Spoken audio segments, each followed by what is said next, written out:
The ITV leaders' debate between Rishi Sunak and Keir Starmer wasn't always thrilling, but there was one claim that cut through and dominated most of the post-debate headlines. But you heard it. Keir Starmer is going to raise taxes. But that's just the start, because there's a long list of other things that he needs to find the money for. So it's not just going to start and stop there. There are £2,000 worth of tax rises coming for every working family in this country. And as I said, he's saying to you he's going to raise taxes. I do need to that's not the start, and that's not the end. The claim that Labour policies will cost the average household more than £2,000 in tax rises was made by Sunak 11 times in that debate. So that's really what he wanted to get through. Starmer, of course, denied it. He called the claim absolute garbage. Although it did take him a little bit of time to sort of properly rebut it. The Tories have doubled down, though. This was Energy Minister Claire Coutinho on Newsnight. Claire Coutinho, where did you get this £2,000 figure from? Because it's not an impartial, independent figure, is it? It's your own Tory special advisors who've added this up and come up with the sums. No, not at all. So this is a figure which has come up by Treasury officials. So those are independent, impartial civil servants. And what they've done is very simple. They've added up the costs of the policies that the Labour Party have said that they want to put in place in the next Parliament. And the figure that comes out with is an extra £2,000 of taxes for working families. And the reason that I think Keir Starmer couldn't simply just say, no, I'm not doing that, for many, many times he was challenged on this question, is because it's true. I mean, Victoria, you put rubbish in, you get rubbish out, and that's what this is. That's independent civil servants in the Treasury. I'm going to pull you up on that, Claire Coutinho. I'm going to pull you up on that. They're not independent, they're not impartial. The assumptions on which the calculations are based have been made by Tory special advisors, their political appointees, and hang on, and that is misleading to voters and therefore very disrespectful. So can I just say, those numbers are created by the Treasury, and there's very strict rules on how you can do opposition costings. If you think that the Treasury would just add up anything that Tory special advisors gave them, no matter what it was, and come out with a figure which is backed by the Treasury, then you're sorely mistaken. Okay. So that was similar to the line that Rishi Sunak was using in the debate. You can't argue with these, Keir Starmer, because these were figures which were come up by our neutral civil servants. Now, whatever your view on the civil service, it doesn't really matter because the Tories are frankly lying, right? The Treasury has costed a range of Labour policies, and you can find them all on gov.uk, but those costings are for individual policies, and they don't mention the £2,000 sum. Now, that figure comes from a completely different document called Labour's Tax Rises, and that one was produced by Tory special advisors. Now, in that document, the Tory advisors take the total cost of Labour's policies provided by the Treasury, then they mix in some costings that aren't provided by the Treasury, and then they subtract the amount of revenue that Labour says it would raise from policies like charging VAT on private schools and abolishing non-dom status. Now, that leaves what the Tory advisors call a fiscal black hole of £38.5 billion over 4 years, which they then divide by the number of working households in the UK. So that's how they get to that figure of £2,000 per household. There are a couple of obvious problems with this all. Now, first, if the Tories have mixed in different costings, they can't call any of this civil service analysis, which is something the permanent secretary to the Treasury has himself made clear in a letter to the Labour Party. So this is the permanent secretary to the Treasury, so the most senior civil servant in the Treasury. As you will expect, civil servants were not involved in the production of presentation of the Conservative Party's document, Labour's Tax Rises, or in the calculation of the total figure used. In your letter, you highlight that the £38 billion figure used in the Conservative Party's publication includes costs beyond those provided by the civil service and published online by HM Treasury. I agree that any costings derived from other sources or produced by other organisations should not be presented as having been produced by the civil service. This is pretty clear cut, right? The Tories are saying this is a civil servant's document, the civil service document. The civil service is saying, no, it's not. Now, the other reason why the figure is a bit fanciful is because there's a reason why the civil service wouldn't come up with this kind of analysis, because it's obviously very dodgy, right? Even by the Tories' own sums, the £2,000 cost would be spread over 4 years. So that would mean that the annual figure would be the less scary £500. What's more, the figure is arrived at by dividing the supposed fiscal black hole by the number of working households in the population. The debunking of that method was explained by a surprising source, the very conservative Spectator magazine. So this is Ross Clark in The Spectator. The way the Prime Minister put it seemed to suggest that the burden would fall equally on Britain's 18.4 million working households. Yet tax doesn't just fall on households. A lot is paid by businesses. Moreover, Labour has specifically said that it wants the rich to pay more tax, so it is unlikely to place the burden of extra taxation equally across working households. So it goes down to £500 a year. Then if you're a normal family, maybe it's going to go down to £100 a year. And remember, these are all sums which would come up by Tory spads, not by the civil service. Now, another article in The Spectator was even more damning than that by Ross Clark. So Fraser Nelson, he edits the magazine.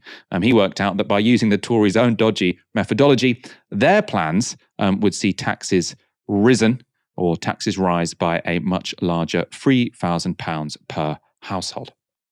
So, this debunking across the political spectrum might lead one to hope Sunak's porkies will backfire, but many have also questioned why Starmer wasn't stronger with his rebuttals during the debate. In particular, why didn't he mention the letter from the Treasury civil servant, even though Labour received it 2 days before the debate? Right, so he knew this was happening. Why didn't he bring it up? On the Today programme, former Labour spin doctor Alistair Campbell had this theory about why Starmer let it go. A, people are saying he should have flatly denied it earlier on. But B, if this letter was known to Labour, it was written to Labour a day or two ago, he should have been aware of it.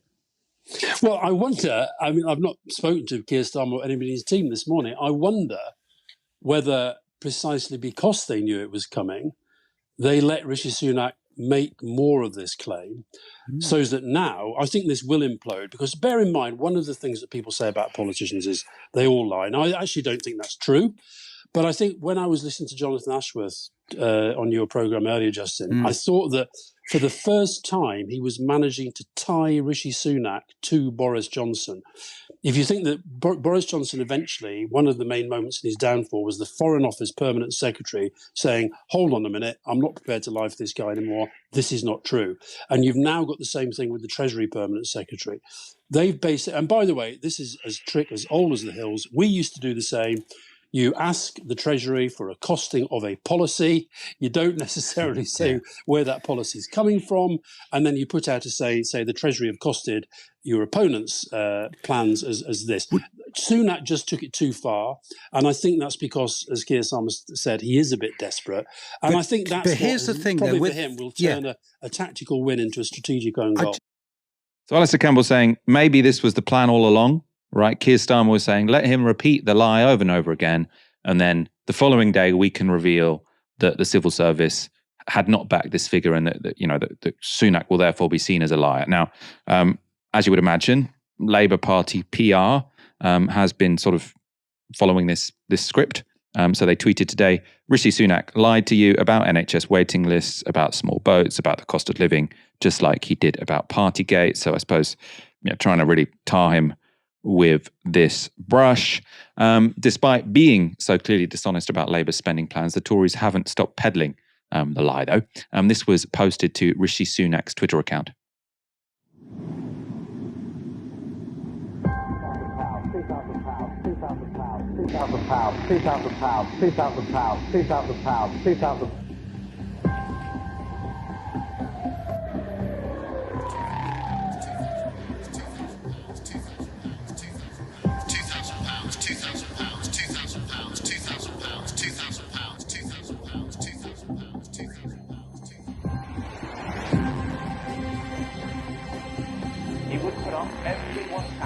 By £2,000.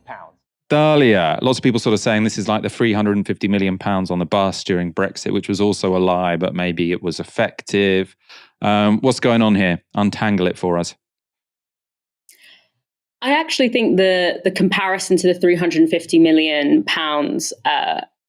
lie is really tells us a lot, because ultimately that was a lie, but it worked, right? We got Brexit, and part of the reason why was because there was this sense of, if we spend more, if we don't spend as much money housing immigrants or whatever it is that they like to say, then we'll have more money to spend on the NHS. Of course, that doesn't take into account the fact that the NHS is basically run by immigrant workers. But of course, that is the kind of the way that the state of the economy that the Conservatives like to promote to cover up their own failures in public spending. But the reason that these lies are effective, and the kinds of governance and politics that the Conservative Party have been trafficking in the past, for their entire tenure, pretty much, is to essentially think about the headline that they want to create and to reverse engineer policies or approaches in light of getting to that headline. So the headline that they want to get to is it's going to cost you more in taxes to have a Labour Party government. And the idea, of course, being that everything is still going to be as crap as it is right now. Because obviously, if there was a sense of, okay, well, the richest people are going to pay an extra £500 of tax a year, because when you break it down, this 2,000 figure is actually over 4 years and it actually only applies to a particular segment of society.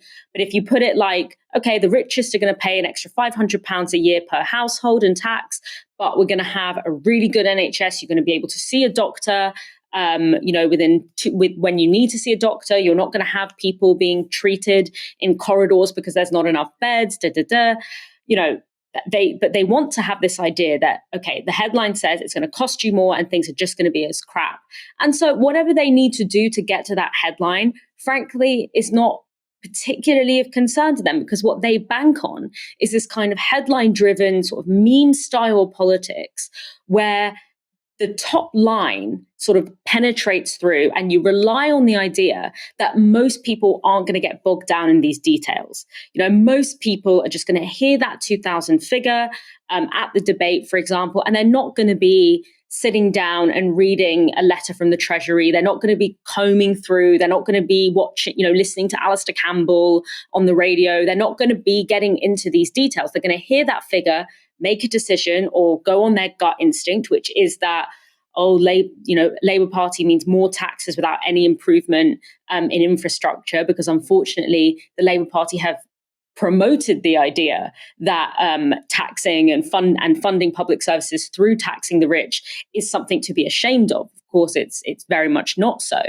But their hope is that kind of like bold sort of statement gets through and most people aren't going to go through the details. This is why, it was also why the Rwanda policy looks the way it does, because it's this idea of if you can get that headline that a plane is taken off for Rwanda, it doesn't matter if it means nothing when it comes to small boats. It doesn't matter if it breaks the spirit of all kinds of human rights conventions. It doesn't matter if only one plane goes off with 10 people in it.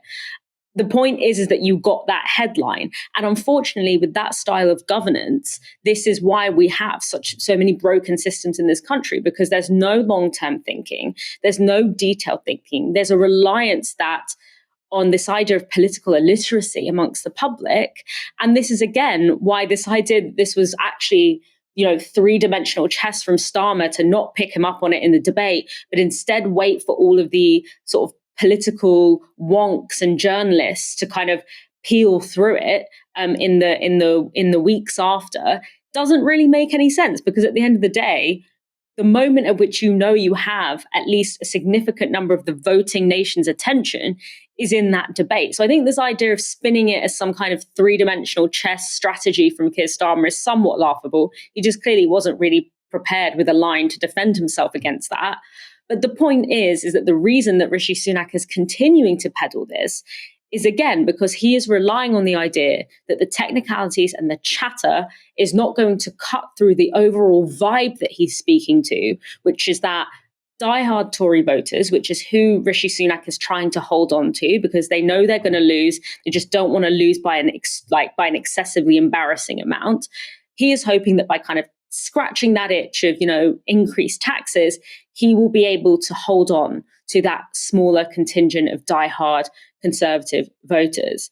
But it also goes without saying, I just had to add in, I mean, this isn't to do with the overall story, but just seeing Alistair Campbell being like, people say all politicians lie, and I really don't think that that's true, is absolutely laughable, considering that this man, was literally a spin doctor and is literally responsible for creating press around the Iraq war that is widely considered to have been at best misleading, at worst outright lying, that cost 1 million lives in Iraq. So the idea that he is now rehabilitating, and he's been doing this for a while, he's been talking about dishonesty in politics and all that. This idea that he has now become this truth crusader, after the fact that he pretty much invented this particular style of headline grabbing politics and headlines above country, headlines above, actual politics and actual governance.